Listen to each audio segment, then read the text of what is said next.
Écoutez sur Tractate Vav, première sikha sur Vaïgash. Le Rabbi commence par rappeler un grand principe dans l'étude de Rashi, c'est que Rashi il soulève toutes les questions qui concernent le sens simple des versets. Et s'il y a des endroits où Rashi n'explique rien, c'est que soit la question n'en est pas une et que c'est quelque chose qu'on peut comprendre de manière simple, soit c'est que Rashi a déjà donné une explication autre part dans son commentaire.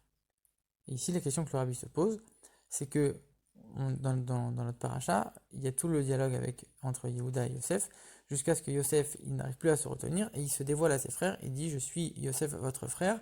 Est-ce que mon père est encore vivant?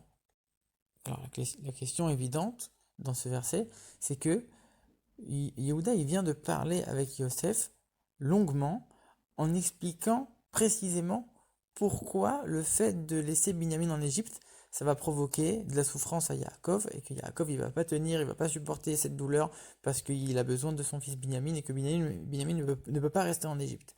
Ça veut dire que tout le sujet du dialogue c'était que l'absence de Binyamin va causer de la souffrance à Yaakov. Donc forcément qu'Yaakov est vivant. Pourquoi Yosef il trouve encore à poser la question: est-ce que mon père est encore vivant? Encore pire que ça, on voit que il attend même pas une réponse.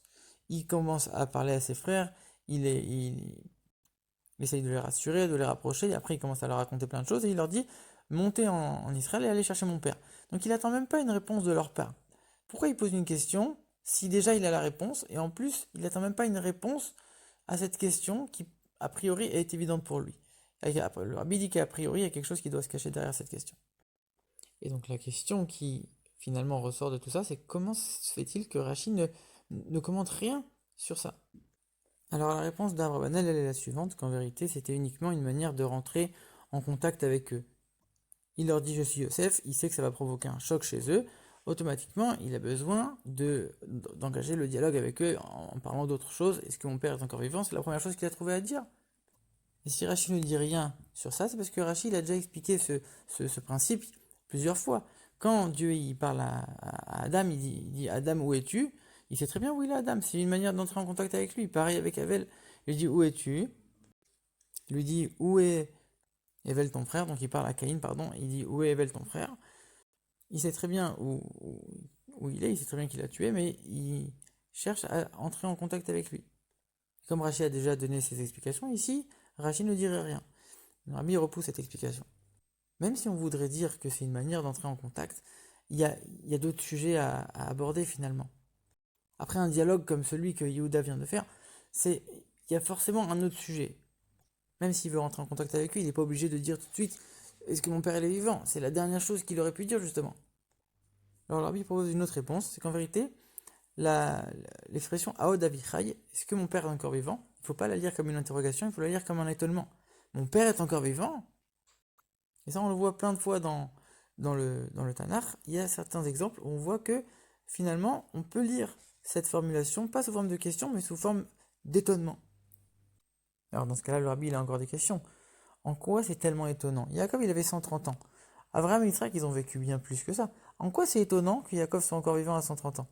Deuxième question: quel rapport avec le début de la phrase Je suis Yosef? Et là, il leur dit son étonnement: mon père est encore vivant. Quel rapport entre les deux parties de la phrase? Et troisième question que le rabbi pose: même si Yosef il a cet étonnement-là, pourquoi il juge nécessaire de montrer à ses frères cet étonnement? Dès qu'il se dévoile à eux, la première chose qu'il trouve nécessaire de leur dire, c'est de leur confier son étonnement: ah, mon père est encore vivant. Pourquoi c'est tellement important de leur dire ça directement? Si c'est une vraie question qui se posait, est-ce que mon père est encore vivant? On comprend, c'est la première chose qu'il a envie de savoir. Mais si on part du principe, comme on l'a dit, qu'il savait très bien la réponse, que son père était encore vivant, alors dans ce cas-là, c'est pas du tout la première chose à dire. En vérité, le rabbi donne l'explication suivante. Dans la paracha de Vayeshev, c'est écrit que Yaakov il a refusé de se laisser consoler pour la mort de Yosef. En vérité, Rachid explique là-bas que quand quelqu'un meurt, on décrète dans le ciel que on va l'oublier pour que la peine ne reste pas.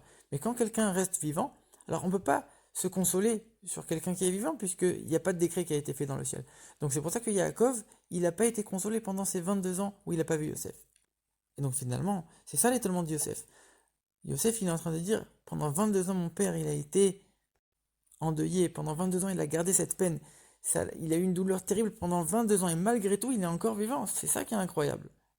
Et pourquoi il leur dit ça tout de suite, en premier? Parce qu'en vérité, c'est une manière d'introduire le fait que maintenant vous allez courir, vous allez vous dépêcher d'aller descendre mon père. C'est quelque chose qui est très dangereux. Ça fait 22 ans qu'il est dans une douleur incroyable. C'est déjà incroyable qu'il ait réussi à tenir jusqu'ici. Maintenant, vous allez vous dépêcher, vous allez venir, vous allez l'amener ici. Et ça répond aussi à une autre question. Pourquoi Yosef, il précise 3 fois, il insiste vraiment sur le fait que c'est Dieu qui m'a envoyé ici, ne vous inquiétez pas, c'est Dieu qui m'a envoyé, c'est Dieu qui m'a envoyé. 3 fois, il répète Yosef ça à ses frères. Pourquoi il les répète tellement? En vérité, il est en train de dire comme ça. C'est sûr que j'aurais dû moi-même aller en Israël vers Yaakov pour gagner du temps et pour faire en sorte de le voir le plus vite possible, pour lui enlever cette douleur le plus vite possible. Mais je peux rien faire, c'est Dieu qui m'a envoyé ici, j'ai une mission. Et c'est pour ça qu'il leur précise 3 fois. C'est Dieu qui m'a envoyé, j'ai une mission, je peux pas bouger, c'est pas ma faute, c'est pas mon choix. Une autre raison pour laquelle Yosef il demande à ses frères de se dépêcher, c'est que Rachel a déjà expliqué que si Yosef a été absent pendant 22 ans, c'était pour que Yaakov il répare la faute entre guillemets de ne pas avoir pu respecter ses parents pendant 22 ans où il n'était pas près de ses parents. De la même manière, Yosef a été absent pendant 22 ans. Et Yosef il dit, voilà maintenant les 22 ans viennent de se terminer, dépêchez-vous pour ne pas qu'il y ait plus que ces 22 ans-là. Et c'est pour ça qu'il dit mon père, il dit pas notre père. Déjà parce que la peine de Yaakov, elle est liée essentiellement à Yosef, mais aussi parce que c'est mon devoir à moi d'honorer mon père, que pendant 22 ans j'ai pas pu le faire, c'est mon père, c'est ma mitzvah.